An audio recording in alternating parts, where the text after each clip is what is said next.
when we think of the immense universe, planet Earth is actually a very small, tiny part. And this is the tiny part we all share. So how do we manage it together? How do we accept the idea that we cannot build borders? Well, we can trace easily the borders between the African countries, 54 countries, back to the 19th century, when the Europeans met in Berlin to divide the continent. But those borders in Africa and many parts of the world have no meaning. The coronavirus didn't apply for a visa to travel across the globe.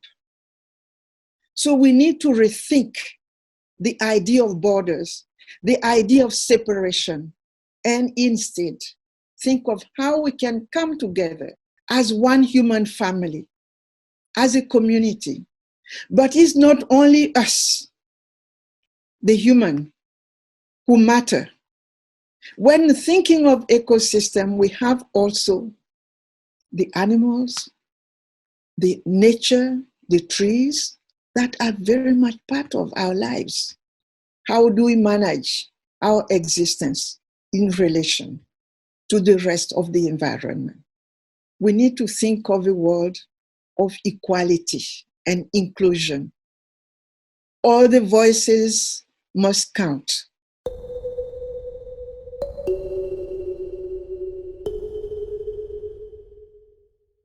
A new education system that will value what is called indigenous knowledge system.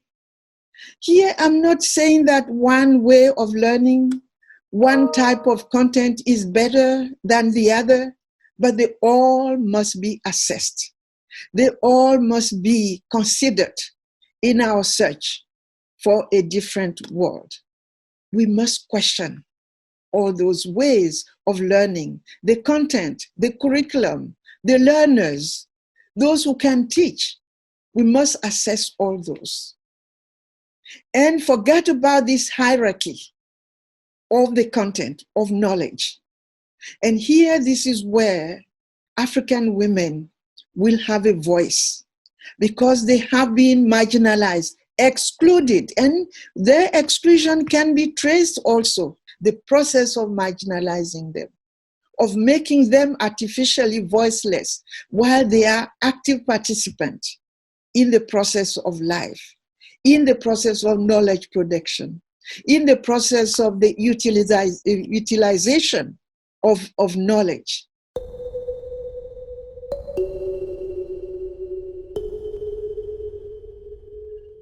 We need to drop this whole idea of aid.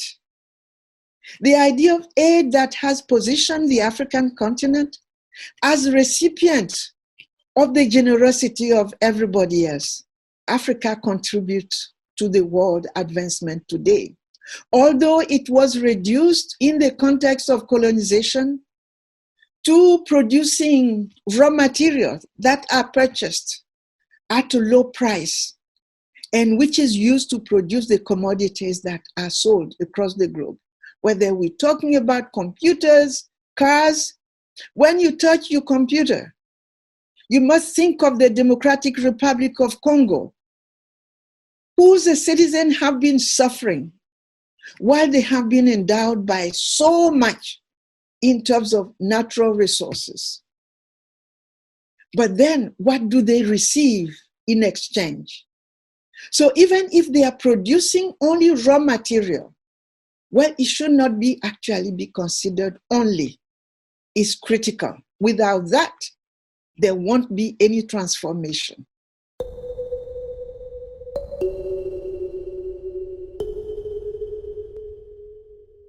If anything, this virus has shown us that even the most powerful countries, economies, military might, they have been humbled by this little virus you can't even see with your own eyes.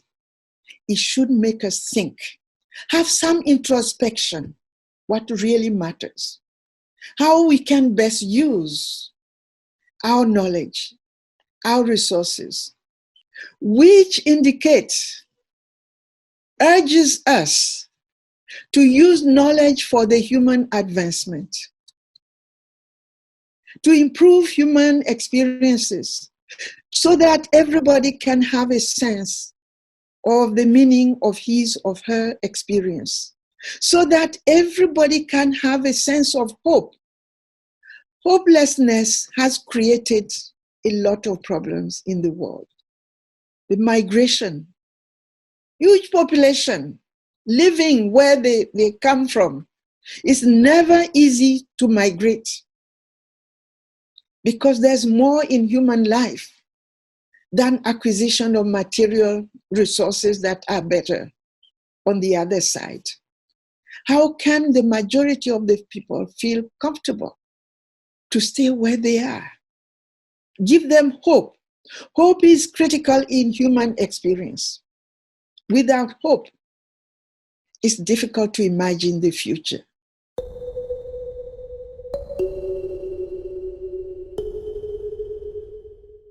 It means we have to change the system of education. We have to change this idea of competitiveness. Competition is good only if it fulfills two goals from my perspective. One, compete against yourself to do the very best. What is the very best that you can do with the endowment that you received at birth? So that's a good, positive competition. The second is competing to do the best for the world. So, but the competition to accumulate wealth by individual, by some states, to create those divides within even the most powerful countries where many people have literally nothing. They are struggling. We need to close the divides. We need to come together as a human family, but we need to develop the critical thinking. What is the finality of creating this instrument, of inventing these machines? So critical thinking and using them as a means for the advancement of the world. For everybody, boys and girls, and whoever identify differently, or of us human, as members of this great family, so that we can use our respective capabilities to contribute to creating a new world. We need to think of the future generation. So we need to reform, rethink our education system to educate a new generation that would automatically identify as members of one human family. After all, the world we have today is the result of human creations. We have the capacity. If we have the will, if we have the enlightenment, that we can have another world that can be better. We have that capacity to create this world, and this little virus may be helping us think of a new turning point.